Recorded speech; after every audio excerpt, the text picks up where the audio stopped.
This is Jamie with BarI. In this video we're going to show you how to use our simple drink liquor cost calculator to price out given drinks at your bar to determine a certain liquor cost. So for instance, if we have a local tax rate of 7%, let's use bottled beer as an example here. If the case is say $40, and of course most commonly that's going to be a case of 24. Just caution here to select whole bottle or can, and if we charge the customer $5, that will result in a 35% cost, which I would say is a little high. We like bottled beer costs typically to be in the sort of mid-20s range, maybe mid to high 20s.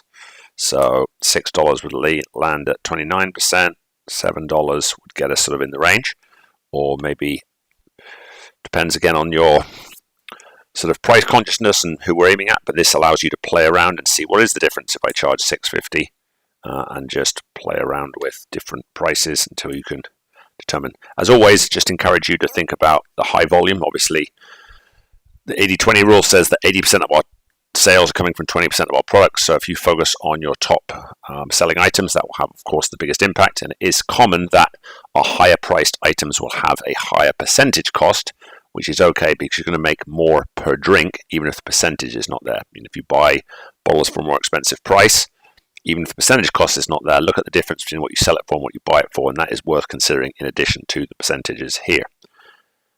As always, thanks for watching, and feel free to shoot us an email if you'd like to see another how-to video.